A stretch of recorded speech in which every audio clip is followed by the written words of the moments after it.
باللہ من الشیطان الرجیم بسم اللہ الرحمن الرحیم۔ واجب غسل کون سے ہیں؟ پہلے میں فقط نام بتا دیتا ہوں کہ کون کون سے غسل واجب ہیں، اور پھر ساتھ بتائیں گے کہ وہ کس وجہ سے واجب ہوتے ہیں۔ واجب غسل 7 ہیں: غسل جنابت، غسل میت، غسل مس میت، نظر یا منت کا غسل، غسل حیض، غسل نفاس اور غسل استحاضہ۔ یہ 7 غسل ہیں۔ اچھا، سب سے پہلے غسل جنابت کب واجب ہوتا ہے؟ غسل جنابت اس وقت واجب ہوتا ہے جب ہم بستری کی جائے، جمع کیا جائے، مباشرت کی جائے، یا اس کے علاوہ اگر کسی اور طریقے سے منی خارج ہو تو اس سے بھی غسل واجب ہو جاتا ہے۔ غسل میت، جو غسل میت کو دیا جاتا ہے، یعنی جب بندہ فوت ہو جاتا ہے تو اس کو جب غسل دیا جاتا ہے تو وہ غسل واجب ہے۔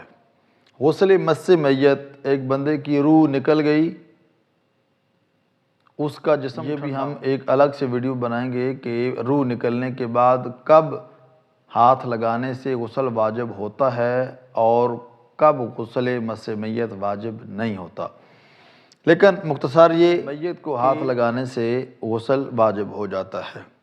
نظر اور منت کا غسل، کسی بندے نے منت مانی تھی کہ اگر میرا فلاں کام ہو گیا تو میں غسل کروں گا، اگر وہ کام ہو جاتا ہے تو اس کے بعد اسے غسل کرنا ضروری ہے۔ غسل حیض، غسل نفاس اور غسل استحاضہ، ان تینوں کا تعلق فقط خواتین کے ساتھ ہے۔